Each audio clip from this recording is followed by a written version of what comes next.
ಕ್ಷೇತ್ರಗಳಲ್ಲಿ ಕೆಲವು ಸ್ಥಳೀಯ ಕಾರ್ಯಕರ್ತರು ಮುಖಂಡರು ಕೆಲವು ಮಂತ್ರಿಗಳು ಸ್ಪರ್ಧೆ ಮಾಡಿದರೆ ಒಳ್ಳೆಯದಾಗ್ಬೋದು ಅನ್ನುವಂಥ ಅಭಿಪ್ರಾಯ ಖಂಡಿತ ಬಂದಿದೆ, ಇಲ್ಲ ಅಂತಲ್ಲ.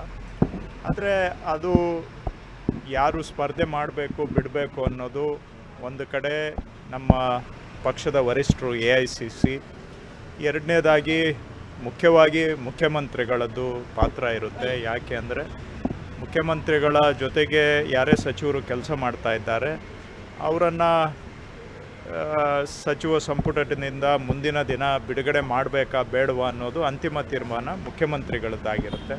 ಹಾಗೂ ನಮ್ಮ ಅಧ್ಯಕ್ಷರು ಉಪಮುಖ್ಯಮಂತ್ರಿಗಳು.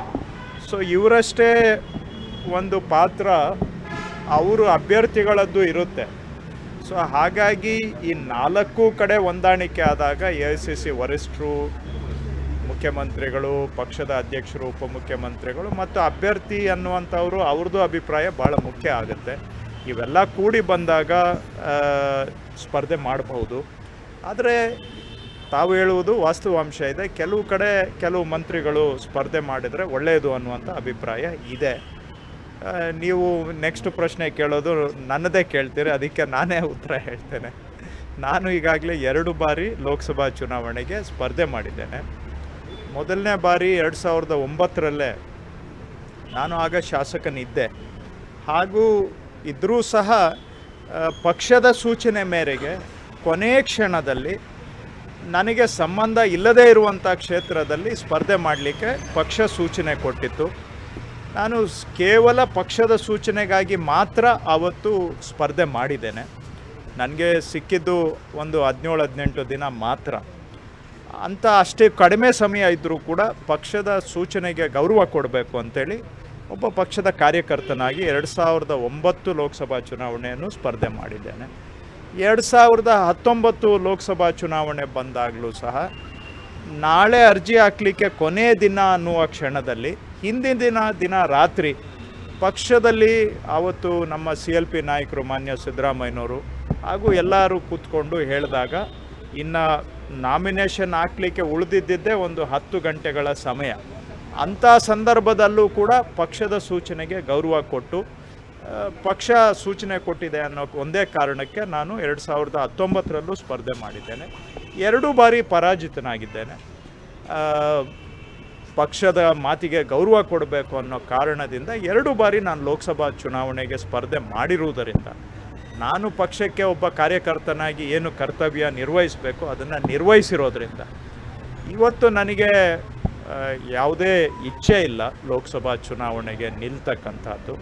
ಸೊ ಅದನ್ನು ನಾನು ಪಕ್ಷದಲ್ಲಿ ಮುಖ್ಯಮಂತ್ರಿಗಳಿಗೆ, ಉಪಮುಖ್ಯಮಂತ್ರಿಗಳಿಗೆ ಮತ್ತು AICC ಅವರಿಗೆ ಎಲ್ಲರಿಗೂ ಕೂಡ ನಾನು ನನ್ನ ಅಭಿಪ್ರಾಯವನ್ನು ಸ್ಪಷ್ಟವಾಗಿ ಹೇಳಿದ್ದೇನೆ.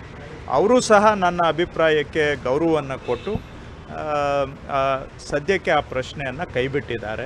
ಸೊ ಹಾಗಾಗಿ ನಾನು ಸ್ಪರ್ಧೆ ಮಾಡುವಂಥದ್ದು ಉದ್ಭವಿಸೋದಿಲ್ಲ. ಕೆಲವು ಮಂತ್ರಿಗಳು ಮಾಡಿದರೆ ಒಳ್ಳೆಯದು ಅನ್ನುವಂಥ ಅಭಿಪ್ರಾಯ ಅಂತೂ ಖಂಡಿತವಾಗಿ ಇದೆ. ಒಂದು ವೇಳೆ AICCಯಿಂದ ಏನಾದರೂ ಒತ್ತಡ ಬಂದರೆ ಸ್ಪರ್ಧೆ ನಾನು ಈಗಾಗಲೇ ನಮ್ಮ AICC ಪ್ರತಿನಿಧಿಯವರ ಜೊತೆಗೆ ಮಾತಾಡಿದ್ದೇನೆ. ನನ್ನ ವಿಷಯವನ್ನು ಮುಕ್ತವಾಗಿ ಅವ್ರ ಜೊತೆಗೆ ಹಂಚ್ಕೊಂಡಿದ್ದೇನೆ. ಪಕ್ಷದ ಕಾರ್ಯಕರ್ತನಾಗಿ 2 ಬಾರಿ ನಾನು ನನ್ನ ಕರ್ತವ್ಯವನ್ನು ನಿರ್ವಹಣೆ ಮಾಡಿದ್ದೇನೆ. ನಾನು ಶಾಸಕನಾಗಿದ್ದುಕೊಂಡು ನನಗೆ ಅವಶ್ಯಕತೆ ಇಲ್ಲದೇ ಇದ್ದಂಥ ಸಂದರ್ಭದಲ್ಲಿ, ನನ್ನ ಮನಸ್ಸಿಗೆ ಇಚ್ಛೆ ಇಲ್ಲದೇ ಇದ್ದಂಥ ಸಂದರ್ಭದಲ್ಲಿ ಕೂಡ ಪಕ್ಷದ ಸೂಚನೆ ಅನ್ನೋ ಒಂದೇ ಕಾರಣಕ್ಕೆ ಗೌರವ ಕೊಟ್ಟು 2 ಬಾರಿ ನಾನು ಸ್ಪರ್ಧೆ ಮಾಡಿದ್ದೇನೆ. ಪದೇ ಪದೇ ಇದು ಮಾಡುವಂಥದ್ದು ಸೂಕ್ತ ಅಲ್ಲ, ಪದೇ ಪದೇ ಅದೇ ವಾದ ಮಾಡುವಂಥದ್ದು ಸೂಕ್ತ ಅಲ್ಲ ಅಂತ ನಾನು AICC ಪ್ರತಿನಿಧಿಗಳ ಜೊತೆಗೆ ಮಾತಾಡಿದ್ದೇನೆ. ಅವರು ಕೂಡ ನನ್ನ ಅಭಿಪ್ರಾಯವನ್ನು ಒಪ್ಪಿದ್ದಾರೆ.